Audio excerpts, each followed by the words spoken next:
peu de son. Quand je pense comment ils l'ont attrapé et emmené, à chaque fois, ça me fait la même chose.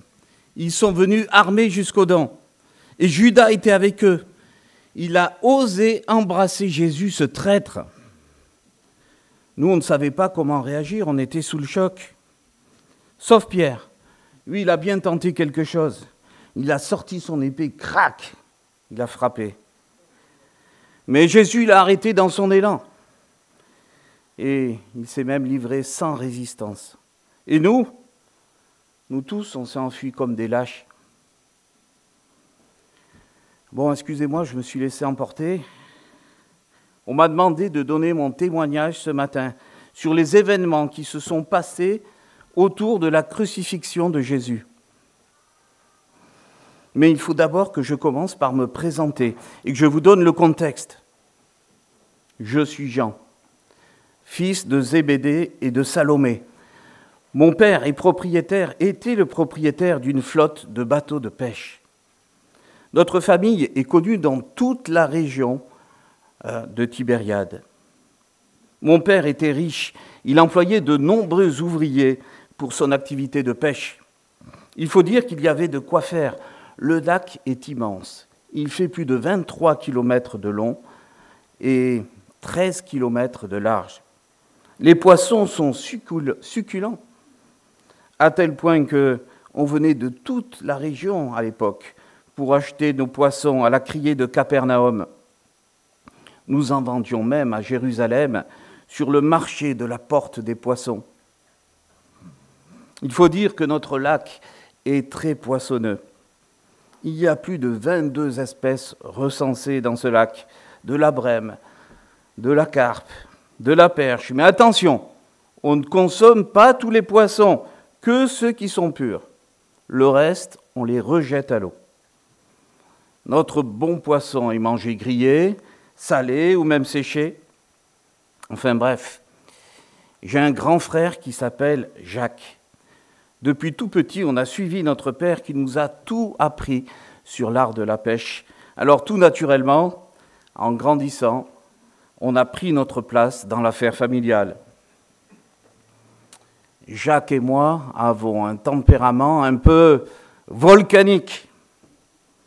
On n'hésitait pas à remettre les ouvriers en place quand c'était nécessaire, s'ils discutaient les ordres du patron, notre père. Et on leur criait dessus. Et s'il le fallait, ce n'est pas pour rien qu'on nous a surnommés, moi et mon frère, Boanerges, les fils du tonnerre. Enfin, heureusement, la bagarre, ça n'arrive pas non plus tous les jours. Mais le travail, ce n'est pas tout. Notre famille était très religieuse. Notre père nous a enseigné la Torah, les écrits et les prophètes. Tout cela nous a toujours interpellés, Jacques et moi. Le jour du sabbat, la pêche et le travail s'arrêtaient. Alors, on allait à la synagogue écouter le rabbin faire la lecture publique. Malgré l'occupation romaine de notre pays, dans notre pays, nous attendions, comme tout le peuple, le retour du Messie, celui qui allait un jour libérer le peuple. Depuis quelque temps, un certain Jean le Baptiste avait fait parler de lui, car justement, il parlait sans cesse du Messie.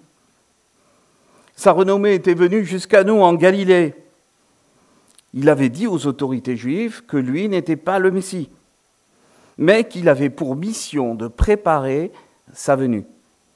C'était stupéfiant comme nouvelle. Si ce Jean disait vrai, alors le Messie que nous attendions depuis des siècles était sur le point de venir. Et moi, Jean, j'allais peut-être le voir avec mes yeux. Alors, avec André, un collègue pêcheur, nous avions demandé un congé pour aller écouter Jean et comprendre son message. Mon père m'avait recommandé de tout noter pour dire mot pour mot le rapport à la famille. Ce jour-là, à Béthanie, il faisait très chaud. Mais on avait eu l'idée avec André de se mettre les pieds dans l'eau pour écouter le discours de Jean. Comme ça, on pouvait se rafraîchir de temps en temps. Jean parlait de l'importance de se repentir de ses péchés. Pour se présenter devant le Dieu saint, c'était la seule solution.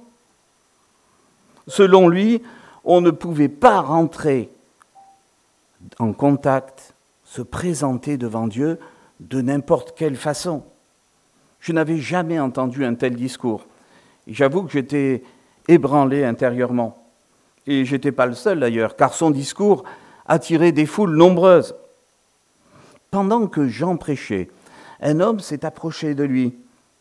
Et d'un seul coup, Jean s'est mis à crier. Écoutez bien ce qu'il a dit en parlant de cet homme. « Voici l'agneau de Dieu, celui qui enlève le péché du monde. C'est de lui dont je vous ai parlé lorsque je disais « Un homme vient après moi. Il m'a précédé car il existait avant moi. Moi non plus, je ne savais pas que c'était lui.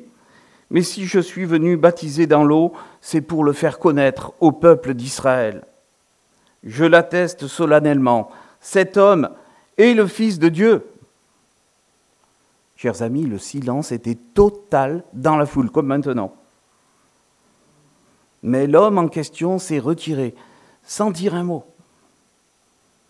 André et moi étions comme étourdis par la déclaration de Jean, et nous ne comprenions pas le sens de toutes ces paroles. Il avait comparé cet homme à un agneau sacrifié par le prêtre lors du sacrifice journalier. Que voulait-il dire? Nous n'avions pas la réponse alors. Par contre, nous avions noté tous les deux, avec étonnement, que Jean disait qu'il était là pour faire connaître cet homme au peuple d'Israël. Serait-il possible que cet homme soit le Messie attendu, annoncé par les Écritures sacrées? Chers amis, nous ne pouvions pas repartir sans avoir la réponse. Aussi, nous décidâmes de retourner voir Jean dès le lendemain. Vers la 2e heure à peu près, Jean était de nouveau là, à faire son discours avec 2 disciples. À nouveau, il vit le même homme qui passait. Et il a répété encore d'une voix forte, « Voici l'agneau de Dieu !» Mais cet homme a continué doucement son chemin. Alors cette fois-ci, André et moi, nous avons voulu saisir l'occasion, comme on dit. Nous l'avons discrètement suivi. Nous ne savions pas comment l'aborder, ni quoi lui dire. Et là, figurez-vous que d'un seul coup, on a été bien embêtés parce qu'il s'est retourné, il avait compris qu'on le suivait. Et il s'est dirigé droit vers nous. Imaginez un peu notre tête. On était gênés. Bref, il prend la parole, il nous demande ce qu'on veut. Alors moi, j'ai voulu, comme on dit dans le métier, noyer le poisson. Je lui ai dit « Rabbi, où habites-tu » Moi qui suis connu pour réagir au quart de tour, c'est le seul truc qui m'est venu. Eh bien, vous savez quoi? Il nous a mis tout de suite en confiance, à l'aise, en nous délivrant un grand sourire. Et il nous a invités à voir où il habitait. Pendant le trajet, on s'est tous présentés. Lui aussi, il est originaire de Galilée. Sa ville était à seulement 21 kilomètres, mais dans les montagnes. Et tenez-vous bien, il avait un lien de parenté avec moi. C'était mon cousin. Sa mère Marie et la sœur de ma mère Salomé. Mais on ne les avait pas vus depuis que j'étais tout petit. Je ne l'avais pas du tout reconnu. Quelle joie et quelle surprise de le retrouver. Il nous a parlé de sa mère, de son ministère de charpentier itinérant, et nous a même retenus pour le dîner. Il y avait une profondeur chez cet homme que je ne m'expliquais pas. Je sentais qu'il avait quelque chose de différent, mais sans savoir ce que c'était. Alors, mis en confiance, au bout de quelques minutes, nous l'avons questionné sur les affirmations de Jean. Était-il le Messie ou fallait-il en attendre un autre? Tenez-vous bien, il nous a dit de la manière la plus simple et la plus naturelle du monde que oui, il était bien le Messie. Ce jour-là, chers amis, Nous n'avions pas imaginé ce qu'allait être notre vie par la suite, comment elle allait être transformée par cet homme. Mais notre cœur a été réjoui en sa présence. Et je ne sais pas pourquoi, mais nous avons accepté simplement ce qu'il affirmait. Pourtant, quand on y pense, c'était complètement fou. Il se faisait tard, alors nous l'avons quitté avec regret, mais sachant qu'on allait bientôt se revoir à des noces d'une amie commune à Cana. Sur le retour, nous étions tous les deux excités. Nous allions en avoir des choses à raconter à nos familles. Et d'ailleurs, je leur ai tout expliqué en détail ce qu'on avait vécu. Et bizarrement, mes parents et mon frère ont cru eux aussi spontanément que Jésus était le Messie annoncé. Nous nous sommes réjouis de cette nouvelle et nous avons fait des plans en imaginant ce que serait l'avenir de notre pays. Ma mère, Salomé, nous a encouragés, mon frère et moi, à entretenir de bonnes relations avec Jésus.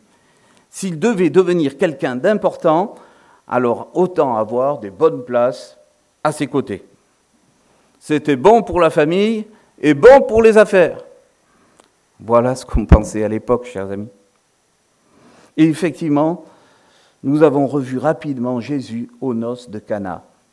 C'est là où, pour la première fois, j'ai vu Dieu agir avec puissance à travers Jésus. Il a transformé devant des témoins des centaines de litres d'eau en un vin succulent. C'était le premier, mais pas le dernier des nombreux signes et miracles que Jésus a faits et auxquels j'ai assisté, des miracles que j'ai vus de mes yeux. Peu de temps après, Jésus est passé à côté de notre bateau de pêche et il nous a questionnés, Jacques et moi. Serions-nous prêts à le suivre et à devenir des pêcheurs d'hommes ? Remarquez combien Jésus aime jouer avec les mots et les images. Mon père avait déjà réfléchi à cela. Il était prêt à nous laisser le quitter pour suivre Jésus le Messie. Alors c'est parti. On l'a suivi avec enthousiasme. Cette aventure humaine a duré 3 longues années, mais qui ont passé si vite en sa présence. Jésus a prouvé qu'il était le Messie, l'envoyé de Dieu. Il a guéri des paralytiques, il a rendu la vue à des aveugles. Il a marché sur l'eau. Il a nourri des millions d'hommes et de femmes et d'enfants avec des pains et des poissons grillés et fait bien d'autres choses extraordinaires. Il faudrait écrire un livre à ce sujet, tellement ce que Jésus a fait est exaltant. Ce qui était marquant avec lui, c'est sa connexion avec le Père. Dieu exauçait toujours ses prières. Jésus passait beaucoup de temps aussi avec notre petit groupe des 12 disciples pour nous enseigner, pour nous faire comprendre qui était le Père, pour nous comprendre comment est le royaume de Dieu. Son enseignement était puissant, il était vrai, il était juste, mais il rendait jaloux les autorités religieuses de Jérusalem. Hélas, alors que nous montions à la fête de Pâques, Jésus nous a annoncé qu'il allait être bientôt arrêté, condamné, qu'il allait même mourir. Après tout le bien qu'il avait fait, cela nous semblait impossible, inconcevable. Et pourtant, ils l'ont bel et bien arrêté. Moi, je pensais que les chefs religieux se contenteraient de le menacer, mais ils l'ont accusé de blasphème et ont réclamé sa mort à Pilate, le gouverneur romain.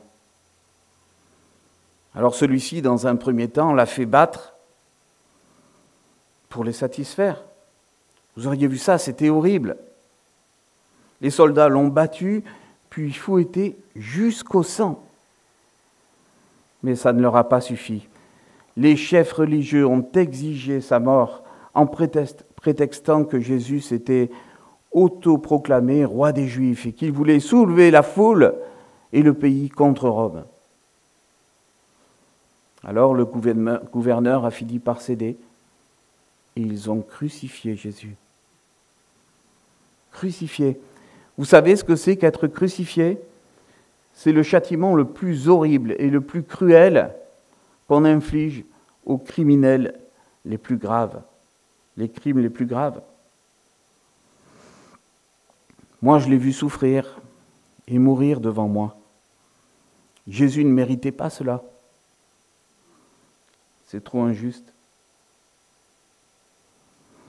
Mais comment avait-il osé tuer le Fils de Dieu, le Messie envoyé par le Tout-Puissant? Et surtout, pourquoi Jésus s'était-il laissé condamner sans se défendre?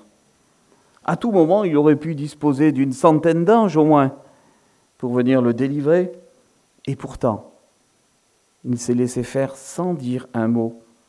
Nous, les disciples, on ne comprenait pas pourquoi de telles choses se produisaient. Alors après plusieurs heures de souffrance, Jésus est mort. Il a été placé dans un tombeau tout proche, gardé par des soldats romains. Nous, les disciples, nous étions dévastés.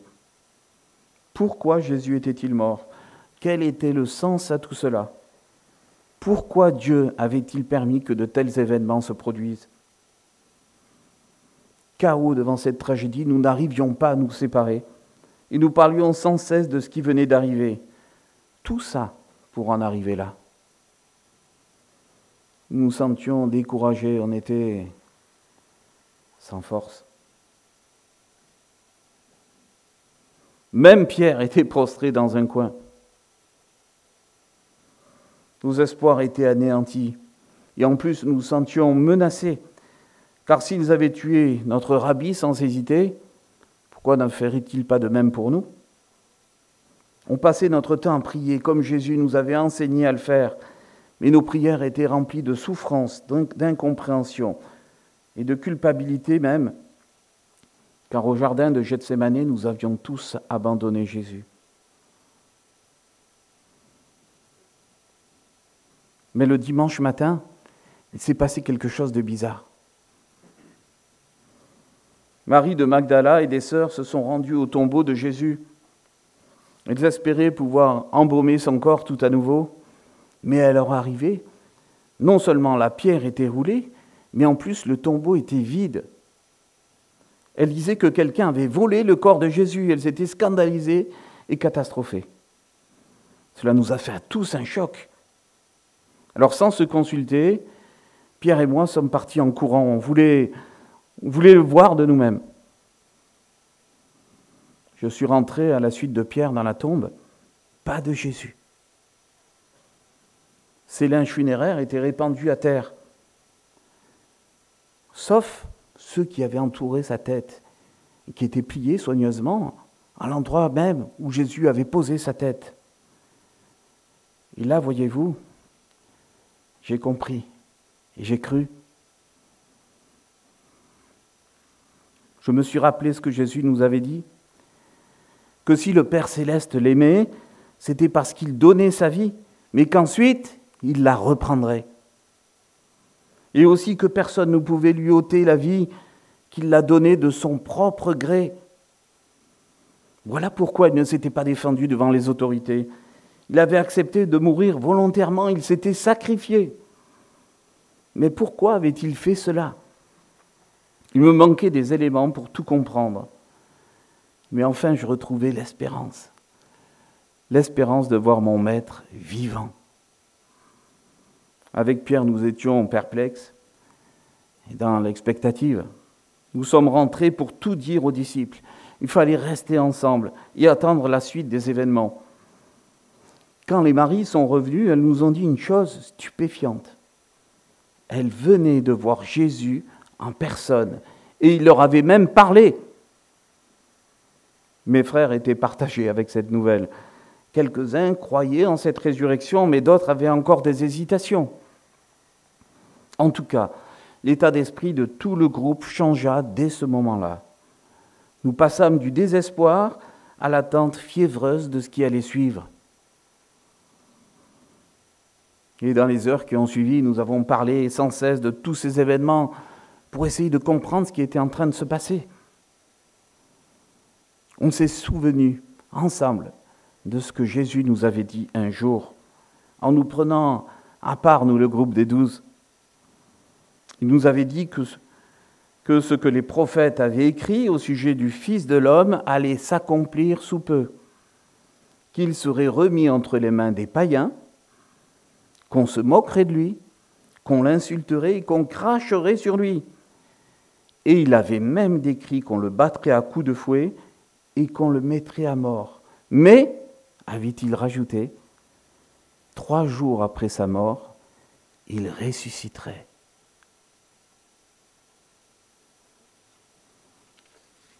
C'était incroyable. Jésus avait décrit parfaitement tout ce qui allait lui arriver. Mais nous, à ce moment-là, les 12, nous ne comprenions rien à ces paroles. Il faut dire que nous étions dans la crainte et dans l'angoisse en montant à Jérusalem, car nous savions que Jésus était de plus en plus contesté, menacé par les religieux. Et on se demandait si Jésus voulait, en disant ces choses, nous donner une sorte d'énigme avec un sens caché à trouver. Mais non, pas du tout. Jésus n'a fait qu'annoncer des faits précis de ce qui allait lui arriver. Ces souvenirs commençaient à encourager notre groupe.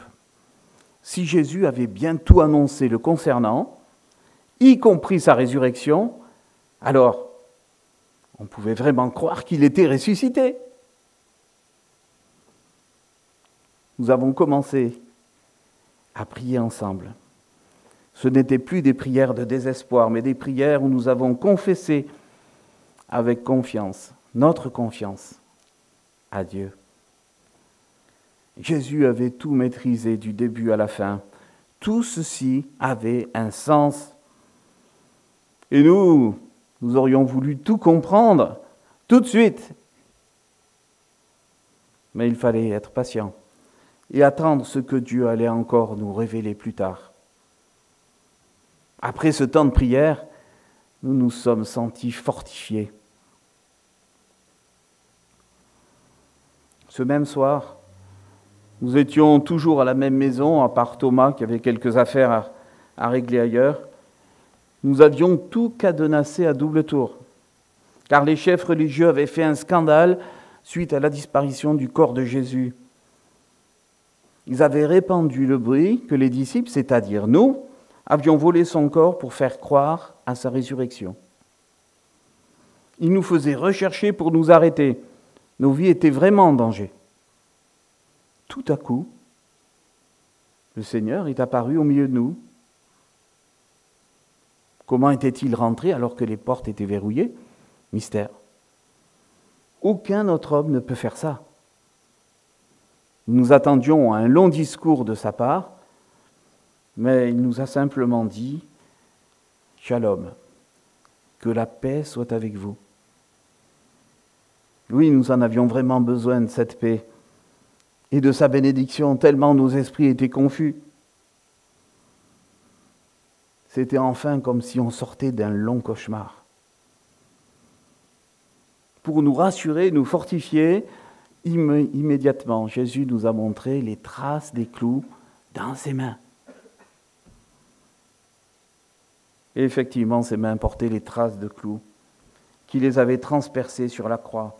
Il nous a montré aussi son corps sur le côté, là où le soldat l'avait frappé avec sa lance. Alors une grande joie nous a saisis tous les 10. Les hésitations et les craintes étaient levées.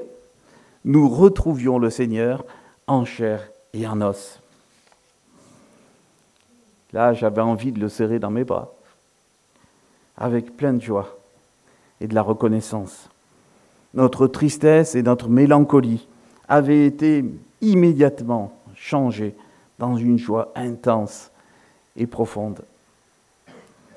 Cela a confirmé ce que j'avais cru par la foi dans le tombeau. Le Seigneur était vraiment ressuscité. Et la plaie sur le côté, sur son côté, montrait à tous que c'était bien lui et pas un autre crucifié. Passé ce moment d'intense émotion, Jésus nous répéta « Que la paix soit avec vous ». Pourquoi Jésus répétait-il cela?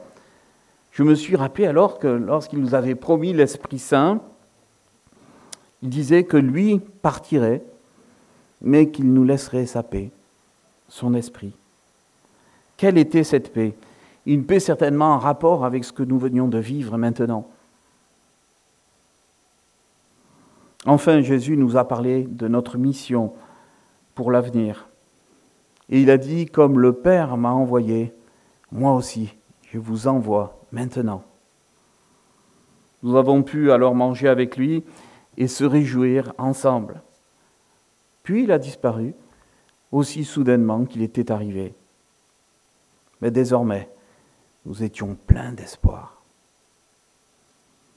8 jours plus tard, nous avons revu Jésus, puis encore ensuite en Galilée. Il nous a confirmé notre mission d'être des pêcheurs d'hommes et des bergers qui prennent soin de ses brebis. Puis il est monté au ciel, rejoindre le Père céleste. Tous ces événements se sont passés il y a bien des années. J'ai participé avec Pierre et les disciples au développement de son Église, malgré les persécutions. J'ai aussi décidé d'écrire un livre parlant de la vie de Jésus. Mon but, ça serait que les lecteurs croient aussi que Jésus est vraiment le Christ, le Messie, le Fils de Dieu, et qu'ainsi, ils aient la vie éternelle en son nom. Mais en attendant, vous tous qui avez entendu mon témoignage, si vous aussi, vous croyez que Jésus est le Fils de Dieu, si vous croyez en Jésus et au fait qu'il peut vous sauver, servez-le et obéissez-lui de tout votre cœur.